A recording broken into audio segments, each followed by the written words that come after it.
Where's my Fleetwood?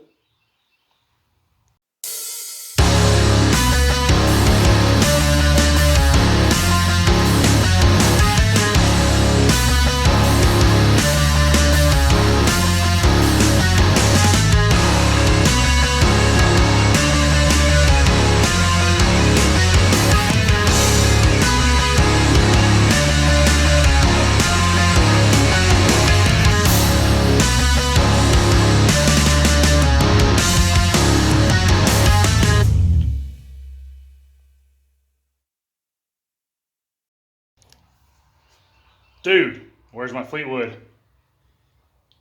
She gone. I'm about to move on to the next project. We had a little something new in the works here. So stay tuned to find out.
Well, that space sure filled up quickly.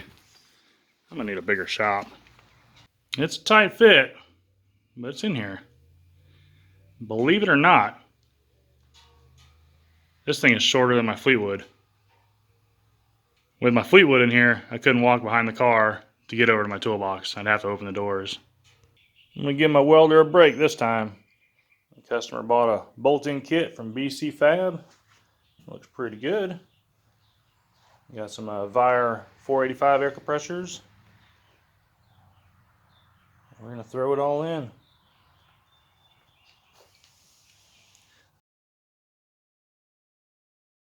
So I got the front wheel taken off, about to tear down the front suspension.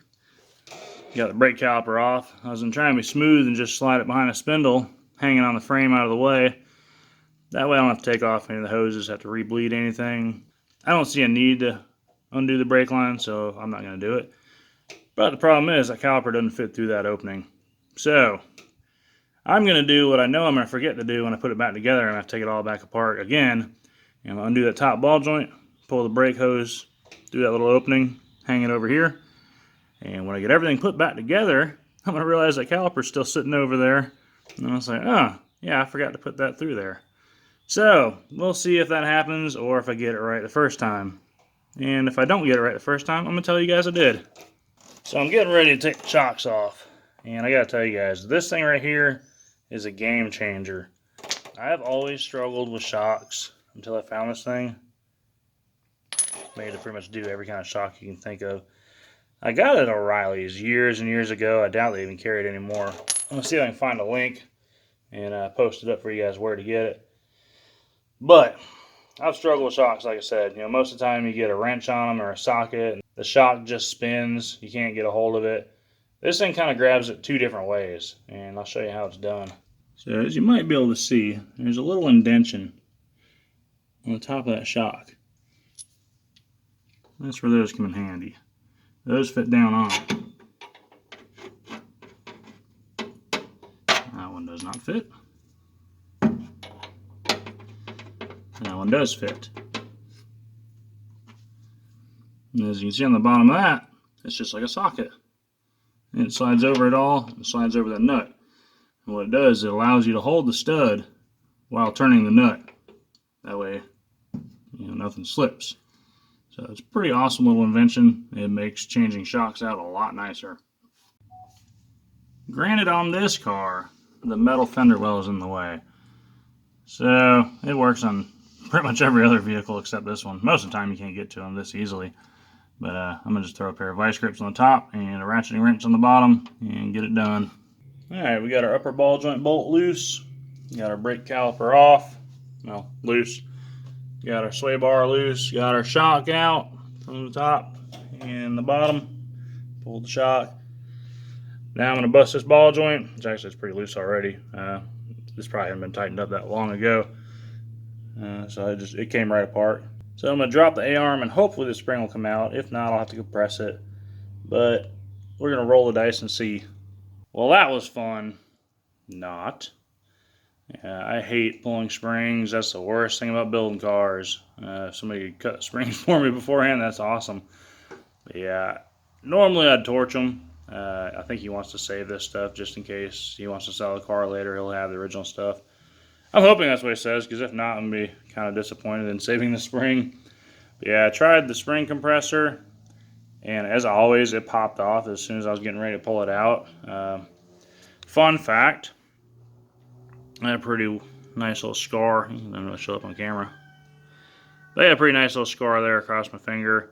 I had one on the back of my knuckle. It's kind of healed up better. But I was doing a leveling kit on a brand new Ram truck. It had like 12 miles on it. We were pulling the spring out and it popped off and hit my hand, and it was pretty bad. I had to get some stitches and it sucked. So I don't really like springs. Not a fan of them. But yeah, I started pulling it out. The spring compressor popped off. I was like, awesome. So I eventually just got a pry bar stuck under the bottom and kind of walked it off the cup. It was a little intense, but we got it done. So now we're moving on. So we got the spring out. So it should be all downhill from here until we get this side done and go to the next side, and then it starts all over again. So we'll see. We're just going to keep on keeping on, because that's all we can do. Victory number 2. This one came out a little bit easier. I learned some stuff. This is the driver's side. But on the passenger side, I took that radius arm right there off. I was going to do it on this, but I wasn't quite sure how far the arm moved back and forth. It does move. When you take it off, it'll move a little bit. But it's not really enough to jar the spring loose or anything like that. But it helps the lower control arm go down further. Which I don't believe that it still would have come out without compressing the coil, because it's a pretty good sized spring in there. So I compressed it. Got my spring compressor in there. Basically drooped the suspension. That way I can make the coils longer, or wider I should say. Wrap my spring compressor up in there, and then I compressed the suspension with a jack, and then compressed the spring compressor. That way you're not really having to torque down it too bad. You're kind of using the vehicle to your advantage. So I did that, and then I lowered the arm, and it looked good. It was going really good. The spring was loose in the pocket, which I was very, very happy about. And it wasn't about to touch it. I've had very bad luck with spring compressors, as I said before, and it popped on the driver's side, so I figured it would pop on the passenger side. So, got my trusty pry bar. This thing is a lifesaver. And got it in the coil where I could kind of handle it and pop it out of the pocket. And of course, as soon as I did that, the compressor came off and made a bunch of racket. So, very thankful to have that thing because of that. Still got all 10 digits. And we can keep moving forward now. So this kit is very simply installed. When I was looking at the brackets, I kind of had no clue where they went. I was thinking this went on the back for some reason, and I had a relocated shock mount. But after looking at the PDF that comes with it, it just sits right up here. It uses the existing radius arm bolt. Just pop that out and pull it in. It'll kind of center everything up. Then you just drill a bolt hole in the front with a 3/8 bolt. And a bolt hole in the rear with a 3/8 bolt, and your bracket is mounted. Can't get much simpler than that. And then we gotta do a little bit of clearance on the frame with a plasma cutter. Pop the A-arm up, draw me a little line, cut it, grind it, smooth it up. And we should be ready to run the front lines and pretty much seal up the front. So now we got the springs out of the way, we gotta do a little bit of trimming. That way we can clear the airbag, make sure the airbag doesn't rub on anything. So I'm going to get the plasma cutter out, and there's a crude drawing of where I'm going to be cutting at. And we'll grind it all smooth and get it ready to throw the bag in there. And just like that, we got everything cut out, smoothed up, and about to throw some spray paint on there, and we'll start throwing the brackets in. Almost got ahead of myself. Forgot to bring you guys along for the ride. But there it is. Got the bag bracket bolted in. Got the bag in. Had to turn that ball joint. Do the next person a favor and line the hole up on the ball joint where they're easy to get to with a cotter pin. I mean, all you gotta do is grab it with a pair of pliers and turn it. Who knows, the next person may be yourself. We got it all back together. Even managed to get the brake caliper on before putting the A-arm back on. Didn't think I would actually do that. But front end is done. Just to this side. Won't be long. So I'm going to end the video here. Try and keep it a little bit on the shorter side for you guys. We got the front end done. Everything's looking good so far. Everything's appearing to clear. So we're going to move on. As always, thank you for watching. Hit the like button. Hit the comment button. Tell me what you think. Subscribe. Tell your friends, family, all that good stuff. One more thing. I've been trying to give shout outs to other YouTube channels. Kind of network. Get everybody looking at a lot more stuff. That's how a lot of people see me. So, cool channel that I come across. I think I come across it through Facebook, I believe, one of the lowrider pages. Channel called RJ Wilson. He's got a Cuddy, and his dad's got a 442 Cuddy, and they build lowriders out of them. They're pretty sweet cars. They do a lot of progress. I've been watching them for quite a few months now. I know that he's changed the setup up. He's done a bridge, done some reinforcements to his. I think they're doing, well, they did chrome to his dad's car, and I'm sure his car is not far behind getting chrome. So if you like watching stuff like this, you'll probably like watching stuff like he's got. So check it out. He's also got a mini truck. He was going to work on it, and then I guess he made it his daily driver. So I'm sure he'll go back and he'll work on it still.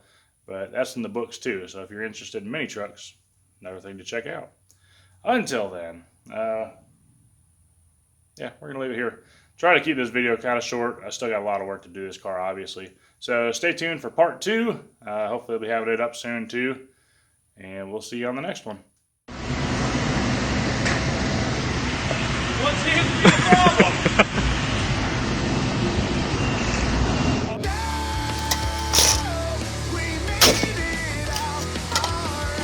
Good shot. Got away free. It lives to die another day.